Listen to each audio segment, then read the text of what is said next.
ನಮಸ್ಕಾರ. ಇವತ್ತಿನ ದಿನ ನಮಗಾಗಲೇ ಒಂದು ವಾರದಿಂದ ತರುಣ್ ಅವ್ರ ಜೊತೆಯಲ್ಲೇ ಓಡಾಡ್ತಾ ಇದ್ವಿ. ತರುಣ್ ಸ್ಟುಡಿಯೋಯಿಂದ ಅವರು ನಿರ್ಮಾಣವಾದ ಒಂದು ಸುಮಂತ್ರ ಅಂತ ಸಿನಿಮಾ, ಕನ್ನಡದ ಸಿನಿಮಾ. ಇದಕ್ಕೆ ಥಿಯೇಟ್ರ್ಗಳ ಕೊರತೆ ಇದೆ, ನನಗೆ ಏನಾರ ನೀವು ಮಾಡಿ ಅಂತ ಕೆಲವು ಥಿಯೇಟ್ರ್ಗಳ ಹೆಸರು ಕೊಟ್ಟರು. ಅದಕ್ಕೆ ನಾವು ಸ್ಪಂದಿಸಿ ಇಮಿಡಿಯೇಟಾಗಿ ನಮ್ಮ ಟೀಮೆಲ್ಲನೂ ಅವ್ರಿಗೆ ಮೊಬೈಲ್ ಮುಖಾಂತರ ನಾವು ಕಾಂಟ್ಯಾಕ್ಟ್ ಮಾಡಿದಾಗ ಅವ್ರದ್ದೇ ರೀತಿ ಕೆಲವೆಲ್ಲ ಉತ್ತರಗಳು ಕೊಡ್ತಾಯಿದ್ದಾರೆ. ಇದರಲ್ಲಿ ನಾವು ತರುಣ್ಗಾಗಲಿ ನಮ್ಮ ಥಿಯೇಟ್ರ್ ಓನರ್ಸ್ಗಾಗಲಿ ನಾವು ಏನೋ ಒಂದು ಇದನ್ನು ಮಾಡೋಕ್ಕೆ ಆಗ್ತಾಯಿಲ್ಲ. ಕೆಲವು ಕಟ್ಟುಪಾಡುಗಳು ನಮ್ಮಲ್ಲಿದೆ. ಕೆಲವು ಏನಾಗಿದೆ ಅಂದರೆ ನಾವು ಏನೇ ಲೆಟ್ರ್ ಮುಖಾಂತರ ಆಗಲಿ ಇನ್ನೊಂದು ಮುಖಾಂತರ ಆಗಲಿ ಅವ್ರಿಗೆ ನಾವು ಏನು ಮಾಡೋಕ್ಕೆ ಆಗ್ತಾಯಿಲ್ಲ. ನಾವು ಆ ಸೀಟಲ್ಲಿ ಕೂತ್ಕೊಂಡು ಕಾರಣ ಈಗ ನಿಮಗೆಲ್ಲ ಗೊತ್ತಿದೆ, ರಿಲಯನ್ಸ್ ಕಂಪ್ನಿಯಿಂದ ನಮ್ಮಲ್ಲಿ CCಯಲ್ಲಿ ಕೇಸ್ ಹಾಕಿದ್ದಾರೆ. ಈಗಲೇ ಆಲ್ರೆಡಿ 1.5 ಕೋಟಿವರೆಗೂ ಖರ್ಚು ಮಾಡ್ತಾಯಿದ್ವಿ, ಇನ್ನೂ ಬಗೆಹರಿದಿಲ್ಲ. ಒಂದು ಹಿಂದಿ ಲ್ಯಾಂಗ್ವೇಜ್ಗೆ ಇಷ್ಟೇ ಸ್ಕ್ರೀನಲ್ಲಿ ಬನ್ನಿ ಅಂತೇಳಿ ನಾವು ಹೇಳಿದ್ದಕ್ಕೆ ಅವರು ನಮ್ಮ ಮೇಲೆ ಕೋರ್ಟ್ಗೆ ಹೋಗಿದ್ದಾರೆ.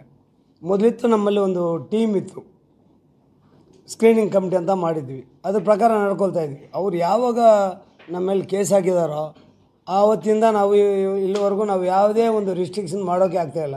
ಯಾರಿಗೂ ಅಷ್ಟೇ, ಯಾವುದೇ ಲ್ಯಾಂಗ್ವೇಜ್ಗಾಗಲಿ ಯಾರೇ ಥಿಯೇಟ್ರವ್ರಿಗಾಗಲಿ ಏನು ನಾವು ನಿರ್ಬಂಧನ ಮಾಡೋಕ್ಕೆ ಆಗ್ತಾಯಿಲ್ಲ. ಅದು ನಮ್ಮ ಕೈಯಲ್ಲಿ ಇಲ್ಲ. ನಾವು ತರುಣ್ ಅವ್ರಿಗೆ ಚೆನ್ನಾಗಿ ಹೇಳಿದ್ವಿ. ಅವ್ರು ಏನು ಥಿಯೇಟ್ರಿಗೆ ಲಿಸ್ಟ್ ಕೊಟ್ಟಿರೋ ಅವ್ರಿಗೆಲ್ಲ ಹೇಳಿದ್ವಿ, ನೋಡಪ್ಪ ನಾನು ಕನ್ನಡ ಲ್ಯಾಂಗ್ವೇಜ್ ಆಗ್ತಾಯಿದ್ದೀನಿ, ತೆಲುಗು ಸಿನಿಮಾನ ಕನ್ನಡ ಲ್ಯಾಂಗ್ವೇಜಲ್ಲಿ ಮಾಡಿದ್ದಾರೆ, ಅದನ್ನೇ ಆಗ್ತಾಯಿದ್ವಿ. ನಾವು ಹೇಗೆ ಇದನ್ನು ನಮಗೆ ಸುಮಾರು ದಿನಗಳಿಂದನೇ ಹಿಂದಿ ಅಡ್ವಾನ್ಸ್ ಕೊಟ್ಬಿಟ್ಟಿದ್ವಿ ನಾವು. ಅದು ಇದು ಅವ್ರಿಗೆ ತಕ್ಕಾಗಿ ಏನೋ ಅವರು ಇದನ್ನು ನಮಗೆ ತಿಳ್ಕೊಂಡು ಬಂದಿದ್ದಾರೆ. ನಾವು ತರುಣ್ಗೆ ಅದೇ ಹೇಳಿದ್ವಿ, ನಾವು ಈ ಥರ ಹೆಲ್ಪ್ಲೈಸ್ ಆಗಿದ್ದೀವಪ್ಪ, ನಾವು ಏನು ಮಾಡಬೇಕು, ನೀವು ಲೆಟ್ರ್ ಕೊಟ್ಟಿದ್ದೀರಿ, ನಾವು ಸ್ಪಂದಿಸೋಕ್ಕಾಗ್ತಾಯಿಲ್ಲ, ಏನು ಮಾಡಬೇಕು ಅನ್ನೋದು ಇವ್ರಿಗೂ ನಾವು ಹೇಳಿದ್ವಿ. ಅದ್ರ ಮೇಲೆ ನಾವು ಅವ್ರಿಗೆ ಒಳ್ಳೆಯದಾಗಲಿ ಒಳ್ಳೆ ಹಿಟ್ಟಾಗಲಿ ಅಂತಲೂ ನಾನು ಅವರಲ್ಲಿ ಇದು ಮಾಡ್ಕೊಂಡಿದ್ದೆ. ಹೇಳಿ ಸರ್, ಒಬ್ಬೊಬ್ಬರು ಕೇಳಿ ಸರ್.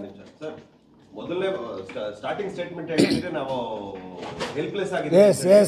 ಕನ್ನಡ ಚಿತ್ರಗಳಿಗೆ ಚೇಂಬರೇ ಸಪೋರ್ಟ್ ಮಾಡ್ತಿಲ್ಲ, ನಾವು ಹೆಲ್ಪ್ಲೆಸ್ ಆಗ್ತಿಲ್ಲ ಅಂದ್ರೆ ಕರ್ನಾಟಕದಲ್ಲಿ ನಿರ್ಮಾಪಕರು ಕನ್ನಡ ಚಿತ್ರನ ನಿರ್ಮಾಣ ಮಾಡಬೇಕು. ಸರ್ ತಮ್ಮದು ಆಪಾದನೆ ಅಂತ ನಾನು ಹೇಳಕ್ಕೆ ಇಷ್ಟಪಡ್ತೀನಿ.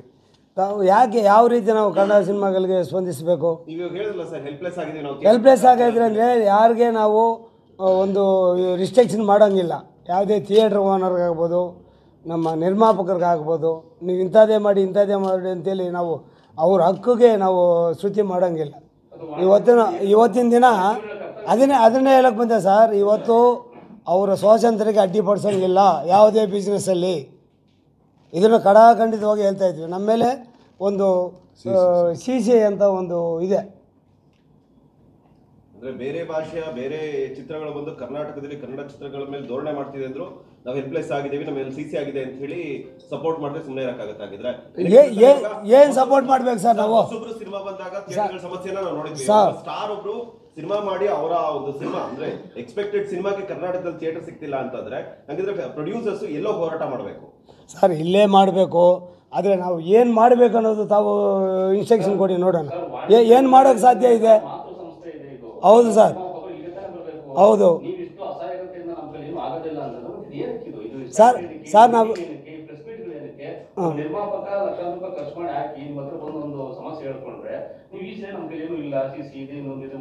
ಹೌದು ಸರ್, ನಾವು ಯಾವುದೇ ರಿಸ್ಟ್ರಿಕ್ಷನ್ ಮಾಡೋಕ್ಕಿಲ್ಲ. ಹೆಲ್ಪ್ಲೆಸ್ ಅಂದರೆ ಇದನ್ನೇ ಹೇಳ್ತಾ ಇರೋದು. ಒಬ್ಬ ಥಿಯೇಟ್ರ್ ಓನರ್ಗೆ ನಾವು ಎಲ್ಲರೇ ಕನ್ನಡ ಕೊಡಲೇಬೇಕಂತ ಹೇಳಂಗಿಲ್ಲ. ಅವ್ರೇನು ಮಾಡಿದ್ದಾರೆ, 3 ಲ್ಯಾಂಗ್ವೇಜ್ ಮಾಡಿರ್ತಾರೆ. ಅದರ ಲ್ಯಾಂಗ್ವೇಜ್ ಅವರು ಕನ್ನಡ ವರ್ಷನಲ್ಲೇ ನಾನು ರಿಲೀಸ್ ಮಾಡ್ತಾಯಿದ್ದೀನಿ ಅಂತೀರಿ. ನಾವೇನು ಮಾಡಬೇಕು ಅದಕ್ಕೆ? ಸರ್ ಇದು ಏನಾಗಿದೆ ಗೊತ್ತಾ? ಇಲ್ಲ ಸರ್, ಯಾವ ರೀತಿ ಇದೆ ಅಂತಂದ್ರೆ ಅಲ್ಲಿನ ಪ್ರಾದೇಶಿಕ ಸಿನಿಮಾಗಳಿಗೆ ಮೊದಲ ಆದ್ಯತೆ ಇದೆ. ನೀವು ಹೊರಗಡೆಯಿಂದ ಕೋಟಿ ಸಾವಿರ ಕನ್ನಡ ಅಥವಾ ತಮಿಳು ಡಬ್ಬಿಂಗ್ ಮಾಡಿದ್ರು ಕೂಡ ಪ್ರಾದೇಶಿಕ ಸಿನಿಮಾಗಳು ಸಾಕಷ್ಟು ಪ್ರಾಧಾನ್ಯತೆ ಕೊಡ್ತಾರೆ. ಮತ್ತೆ ಇಲ್ಲಿ ಏನು ಪ್ರತಿ ಸಿನಿಮಾ ಬಂದಾನು ಆ ಸಿನಿಮಾ ಒಳ್ಳೆ ಕಂಟೆಂಟ್ ಇಟ್ಕೊಳ್ಳೋ ಸಿನಿಮಾಗಳಿಗೆ ಥಿಯೇಟರ್ ಸಿಗ್ತಿಲ್ಲ ಅಂತ ಬಂದು ಕೂತ್ಕೊಂಡಾಗ ಅದು ಕನ್ನಡಿಗರಾಗಿ ಕನ್ನಡ ಸಿನಿಮಾಗಳಿಗೆ ಮತ್ತು ವಾಣಿಜ್ಯ ಸಂಸ್ಥೆ ಮಾತೃ ಸಂಸ್ಥೆ ಅಂದ್ಕೊಂಡು ಲೆಕ್ಕ ಹಿಡ್ಕೊಂಡು ಬರೀ ಹೋರಾಟಗಳನ್ನೇ ಮಾಡ್ಕೊಳ್ಳೋದಾ? ಸರ್, ಇದು ತರುಣ್ ಅವ್ರಿಗೆ ಕೇಳಿ. ನಾವು ಫ್ರೆಂಡ್ಲಿ ಏನು ಮಾಡಬೇಕು ಅದನ್ನು ಮಾಡ್ತಾನೇ ಇದ್ವಿ. ಅಲ್ಲ ಸರ್, ಈಗ ಅದನ್ನೇ ಆ್ಯಕ್ಷನ್ ತೊಗೊಳಕ್ಕೆ ಆಗ್ತಾ ಇಲ್ಲ. ತಲೆ ಕೆಡಿಸ್ಕೊಬೇಡಿ ಅಂತ ಹೇಳೋದಕ್ಕಿಂತ ಅವ್ರ ಹಿಂದೆ ನೀವು ಯಾವ ರೀತಿ ಇರಬೇಕು ಅಂತಂದ್ರೆ ಸಿನಿಮಾ ರಿಲೀಸ್ ರಿಲೀಸ್ ಮಾಡೋದಕ್ಕೆ ಎಷ್ಟು ಈಗ ಒಂದು ಸಿಂಪಲ್ ಕ್ವಶನ್ ಸರ್, ನಿಮ್ದೊಂದು ಮಾಲ್ ಇದೆ ಅಲ್ವಾ ಸರ್? ಹೌದು ಸರ್. ನೀವು ಎಷ್ಟು ಶೋ ಕೊಟ್ಟಿದ್ದೀರಾ ಸರ್ ಅವ್ರಿಗೆ? ಸರ್ ನಿಮ್ದೇ 2 ಥಿಯೇಟರ್ ಅಲ್ಲಿ ಶೋ ಕೊಟ್ಟಿದ್ದೀರಾ? ತೆಲುಗು ಚಿತ್ರಕ್ಕೆ 2 ಥಿಯೇಟರ್ 6 ಶೋ ಕೊಟ್ಟಿದ್ದೀರಾ, ಕನ್ನಡದೇ ಚೂಮಂತರ್ ಚಿತ್ರಕ್ಕೆ 3 ಶೋ ಕೊಟ್ಟಿದ್ದೀರಾ. ಹ್ಞೂ ಸರ್. ಈಗ ಅಲ್ಲ ಅಧ್ಯಕ್ಷರಾಗಿ ನಿಮ್ಮದೇ ಥಿಯೇಟರ್ ನಲ್ಲಿ ಕನ್ನಡಕ್ಕೆ ಶೋ ಸಿಕ್ತಿಲ್ಲ ಅಂತಂದ್ರೆ ಇದು ಏನ್ ಹೇಳ್ಬೇಕು ನಾವಾಗ? ಸರ್ ಕೊಟ್ಟಿಲ್ಲ ಅಂತ ಹೇಳ್ಬೇಡಿ, ಕೊಟ್ಟಿದ್ದೀವಿ ನಾವು ಮೊದಲು. ಎಷ್ಟು ಕೊಟ್ಟಿದ್ದೀರಾ ಸರ್? ಸರ್ ಶೋ ಮಾತ್ರ ಎಷ್ಟು ಕೊಟ್ಟಿದ್ದೀರಾ? ಕೇಳಿ ಸರ್, ಅವರು ಇಲ್ಲಿ ಇದ್ದಾರೆ, ಕೇಳಿ ಕೇಳಿ ಸರ್. ಪ್ರೈಮ್ ಟೈಮಲ್ಲೇ ಕೊಟ್ಟಿದ್ವಿ. ಎಷ್ಟೋ ಇದೆ, ನಮ್ಮ ವ್ಯವಸ್ಥಾಪಕರು ಇದ್ದಾರಲ್ಲ ಅದನ್ನು ಮೊದಲಿಂದಾನೇ ಅಡ್ವಾನ್ಸ್ಗಳು ಅದು ಇದು ಮಾಡಿರ್ತಾರೆ. ಅದು ನಾವು ಮಧ್ಯ ತೋರಿ ನಮ್ಮ ಕನ್ನಡ ಸಿನಿಮಾ ಕೊಡಲೇಬೇಕಂತೇಳಿ ಗಲಾಟೆ ಮಾಡಿ ನಾನು 3 ಶೋ ಕೊಡೋಕ್ಕೆ ಪ್ರೈಮ್ ಟೈಮಲ್ಲೇ ನಾನು ತೀರ್ಮಾನ ಮಾಡಿದ್ದೀನಿ. ಬುಕಿಂಗ್ ಆಪ್ಷನ್ ಅಲ್ಲಿ ವೈಭವಿನಲ್ಲಿ 6 ಶೋ ತೋರಿಸ್ತಾ ಇದೆ, ವೈಷ್ಣವಿಲಿ 6 ಶೋ ತೋರಿಸ್ತಾ ಇದೆ. ತೆಲುಗುನ ಚಿತ್ರಕ್ಕೆ, ಕನ್ನಡದ ಚೂಮಂತ್ರಕ್ಕೆ 3 ಶೋ ತೋರಿಸ್ತಾ ಇದೆ ಸರ್. ಇದು ನಿಮ್ಮದೇ ಚಿತ್ರ. ಹೌದು. ನೀವು ನಮ್ಮ ಫಿಲ್ಮ್ ಚೇಂಬರ್ ನ ಅಧ್ಯಕ್ಷರು, ನಿಮ್ಮದೇ ಥಿಯೇಟರ್ ನಲ್ಲಿ ಕನ್ನಡಕ್ಕೆ ಸಿಗ್ತಾ ಇಲ್ಲ ಅಂತಂದ್ಮೇಲೆ ಹಂಗಿದ್ರೆ ಕನ್ನಡದ ನಿರ್ಮಾಪಕರು ಯಾರ ಹತ್ರ ಹೋಗಿ ಕೇಳಬೇಕು ಸರ್?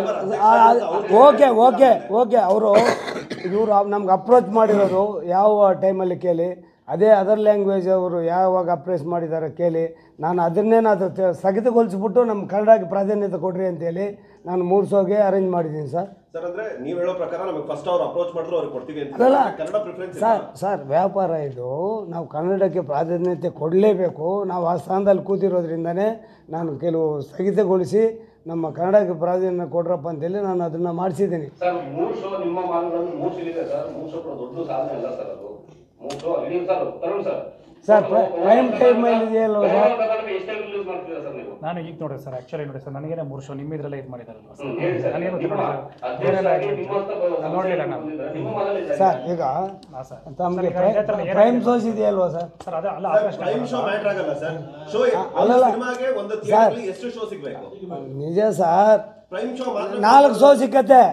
ಅದರಲ್ಲಿ 4 ಶೋ ಸಿಗೋದಾದ್ರೆ ನೀವು ಅವ್ರಿಗೆ ಯಾಕೆ 6 ಶೋ ಕೊಟ್ಟಿದ್ದೀರಾ? ಕನ್ನಡಕ್ಕೆ ಯಾಕೆ ಶೋ ಕೊಟ್ಟಿದ್ದೀರಾ? ಚಾನ್ಸಸ್ ಇಲ್ಲ. RR ಕೊಡಕ್ಕೆ ಯಾಕೆ ಸರ್? ಸರ್ ನಿಮ್ಮದೇ ಶೋ ಅಲ್ಲಿ ನಾವು ಬುಕಿಂಗ್ ತೋರಿಸ್ತೀವಿ ಸರ್. ಬುಕಿಂಗ್ ಅಪ್ಲಿಕೇಶನ್ ಅಲ್ಲಿ ತೋರಿಸುವಂತ ಡೀಟೇಲ್ ನಿಮಗೆ ತೋರಿಸ್ತೀವಿ ನಾವು. ಓಕೆ ಸರ್, ಎಲ್ಲ ಕಡೆ ವೈಭವಿ ನಾನು ಅದನ್ನು ಗಮನ ಹರಿಸ್ತೀನಿ ಸರ್. ನಮ್ಮ ಇದಕ್ಕೆ ಇನ್ನು ಮುಂದೆ ನಾವು ಒಂದು ಮೀಟಿಂಗ್ ಕರಿಬೇಕು, ಇದು ವಿಚಾರವಾಗಿ ಮೀಟಿಂಗ್ ಕರಿಬೇಕು. ಸಿನಿಮಾ ನಾಳೆ ರಿಲೀಸ್ ಇದೆ. ಈಗ ಸರ್ ಇವೆಲ್ಲ ಹೌದು ಸರ್, ಕಂಟ್ರೋಲ್ ಇದೆ. ಆದರೆ ನಮ್ಮ ವ್ಯವಸ್ಥಾಪಕರು ಒಬ್ರು ಇದ್ದಾರೆ, ಮ್ಯಾನೇಜರ್ ಅಂತ ಇಟ್ಕೊಂಡಿದ್ವಿ. ನಾವು ಬೇರೆ ಕಾರ್ಯ ಒತ್ತಡದಿಂದ ಆ ಕಡೆ ನೋಡ್ಕೊಳ್ತಾ ಇಲ್ಲ. ಈಗ ಒಂದು 15 ತಿಂಗಳ ಸರ್, ನೀವು ನಂಬಿದ್ರೆ ಬಿಡ್ತಾರೆ, ನಾವು 1 ತಿಂಗಳಾಗಿದೆ ನಮ್ಮ ಥಿಯೇಟರ್ ಕಡೆಗೆ ಮುಖ ನೋಡಿ.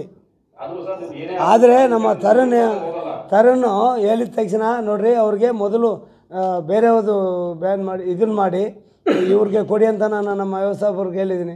ಅವ್ರು ಏನು ಅಡ್ಜಸ್ಟ್ಮೆಂಟ್ ಮಾಡಿ. ಯಾವತ್ತು ಸರ್? ಯಾವತ್ತು ಸರ್? ಸಂಡೇ ಹೋಗಿದ್ವಿ ಸರ್. ಆಮೇಲೆ ನಾವು ಅಲ್ಲಿ ಸ್ವಾಮಿ ಸಂಡೇ ಹೋಗಿದ್ವಿ. ಆಗೋದ ಮೇಲೆ ಅಲ್ಲ ನಾವು ಸರ್ ಸರ್ ಒಂದು ನಿಮಿಷ ಸರ್, ಈಗ ಸರ್ ಒಂದು ನಿಮಿಷ ಸರ್ ವ್ಯವಸ್ಥೆ ಮಾಡ್ತೀವಿ ಅಂತಿದ್ರಾ ಸರ್? ಸಿನಿಮಾ ರಿಲೀಸ್ ಆಗಿ 1 ತಿಂಗಳು ಟೈಮ್ ಇಲ್ಲ, 1 ವಾರ ಟೈಮ್ ಇಲ್ಲ. ಬೆಳಗ್ಗೆ ಇದ್ರೆ ಸಿನಿಮಾ ರಿಲೀಸ್ ಇದೆ, ನೀವಿನ್ನೂ ವ್ಯವಸ್ಥೆ ಮಾಡ್ತಾ ಇದ್ರೆ ಸರ್ ಸಿನಿಮಾಗಳಿಗೆ ಥಿಯೇಟರ್ ಸಿಗ್ತಾ ಇದೆ. ಒಳ್ಳೆ ಸಿನಿಮಾ ಇದ್ದು ಒಳ್ಳೆ ಟೈಮ್ ಸಿಗ್ಲಿಲ್ಲ ಅಂದ್ರೆ ಜನ ಎಲ್ಲೋಗಿ ನೋಡ್ಬೇಕು ಸರ್? ಅವಾಗ ಹೇಳ್ತಾರೆ OTT ಬರ್ಲಿ ನೋಡ್ಬೇಕು. ನಿರ್ಮಾಪಕ ಹಾಳಾದ್ರೆ ಕೆಲಸ ಎಲ್ಲಿ ಸಿಗುತ್ತೆ ಸರ್? 6ನೇ ತಾರೀಕಿಗೆ ಈಗ ಸರ್ ನನಗೆ